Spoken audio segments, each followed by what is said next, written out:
এই সিপিএম আর বিজেপি এদের জন্য আজকে দিদির এই অবস্থা। সরি দিদি, আপনারা একটু সময় দিলেন না? হ্যাঁ, কি বলুন তো, মিনিমাম 20-30 বছর একটা সময় দেবেন তো। 8-10 বছর কোনো সময় হলো? কারা যোগ্য কারা অযোগ্য, এটা কঠিন কাজ। চালে ডালে এইভাবে মিশিয়ে দিদিকে বলছেন এবার বেছে দিন, আলাদা করে দিন, কি করে সম্ভব এত কম সময়ের মধ্যে? আর দিদি বলেছেন যে দিদি যদি সময় পেতেন কারা দুর্নীতিগ্রস্ত তাদেরকে তিনি আলাদা করতেন, কিন্তু আপনারা বিড়ালকে মাছ বাঁচতে দিচ্ছেন না, এর জন্য আপনারা দায়ী।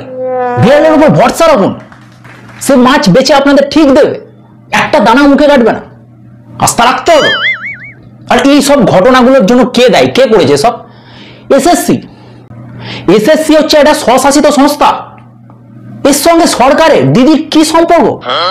দিদি জানেই না এসএসসি কখন কি পরীক্ষা নিয়ে নিচ্ছে, কখন রিক্রুটমেন্ট বার করে দিচ্ছে। বলেন কি, আমাদের তো কমিশন নিয়ে করে, মানে বাকি কিছু মাথা কামায় না।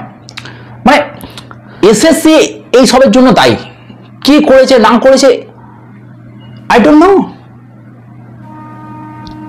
26,000 শিক্ষকের চাকরি বাতিল হয়েছে, কি হয়েছে সমস্যাটা? 3,000 স্কুল বন্ধ হয়েছে, নয় আরো 5,000 বন্ধ হয়ে যাবে। আপনাদের লক্ষ্মীর ভান্ডার তো বন্ধ হয়নি, কি বলেন? চুলাই তো বন্ধ হয়নি, ভোট শিল্প তো বন্ধ হয়নি। হাতে এখনো সময় আছে 3 মাস, উনি আবার রিক্রুটমেন্ট করবে, কোনো চিন্তা নেই। ততদিন একটা কাজ করা যাক, স্কুলটাকেই বন্ধ করে দাও।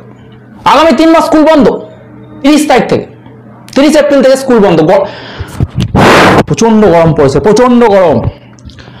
এই গরমে কিন্তু মাথা এমনিতেই ঠিক থাকছে না, ক্লাস করা যাবে না। কি হবে এত পড়াশুনো করে? এত পড়াশুনো করলে আমাদের ঝান্ডাটা কে ধরবে, ছাপ্পাটা কে মারবে, বোমটা কে ছুঁড়বে? সাধারণ মানুষকে তো ভোট দিতে দেওয়া যাবে না। সবাই বলছে চাকরি করব, শিক্ষক হবে, ডাক্তার হবে, আজও মুশকিল। বাংলায় থাকবেন, এর গুন্ডাগার্দি করবেন না, সৎ পথে থেকে চাকরি করবেন, কাটমানি দেবেন না, এসব কি মামার বাড়ির আবদার? দেখুন আমাদের মুখ্যমন্ত্রী দিদি হচ্ছে মানবিক মুখ্যমন্ত্রী। কেউ চুরি করুক, ডাকাতি করুক, রেপ করুক, টাকা দিক, টাকা তুলুক, আলটিমেট তাও তো মানুষ। হ্যাঁ, মানবিক ব্যাপারটা তো আছে। এদিকে রামনবমীর চাপ, তার মাঝে চাকরি বাতিল, ক্যাবিনেটের উপরে যে সিবিআই এনকোয়ারির যে স্থগিত আদেশটা আছে সেটা রায় কিছুদিন পর, এরপর যদি নবান্নের সিবিআই অফিস খুলে বসে, দিদি কাজটা করবে কিভাবে? কথা বলছি না, এই সব হচ্ছে বিজেপির চক্রান্ত। শান্তিতে একটু চুরিটাও করতে দেবে না।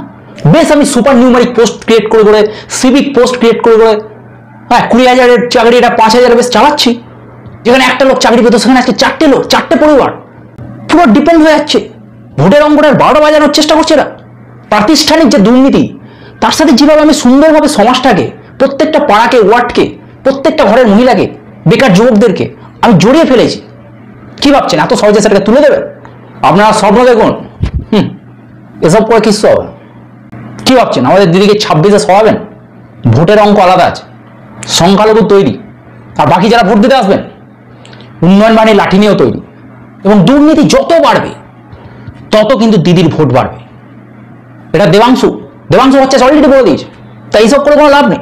তো শুনলাম চাকরি প্রার্থী যারা আছে তারা দিদির সাথে মিটিং করবে কিছুদিন পরে। এর আগে ডাক্তারও মিটিং করেছে। দিদি মানবিক, দিদির সাথে মিটিং করলেই সব সমস্যার সমাধান, তৃণমূল ভবনে গেলেই সব সমস্যার সমাধান। ফালতু ঝামেলা করে টেনশন নিয়ে সব বক বক করে কোনো লাভ নেই।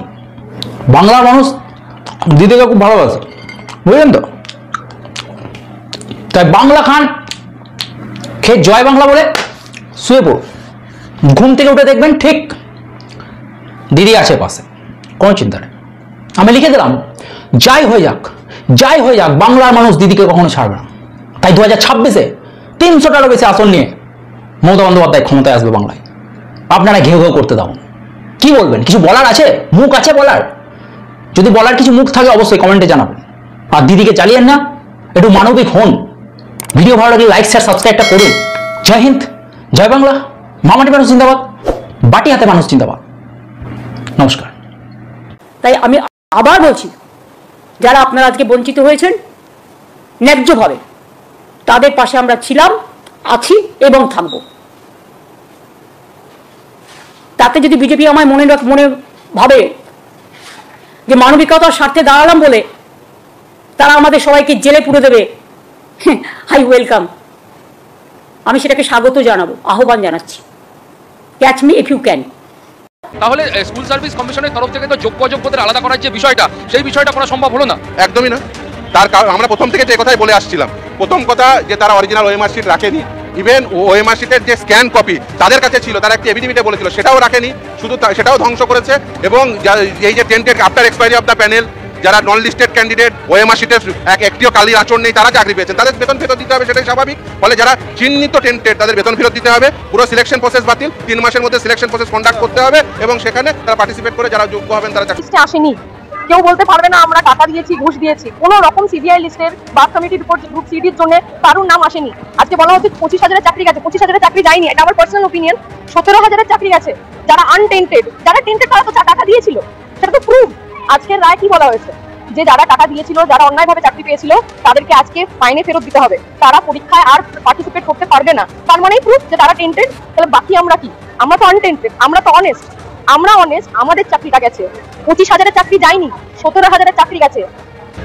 ये भगवान क्या जुल्म है, सारा काम करूं मैं, खाए को अब कुछ नहीं हो सकता क्या।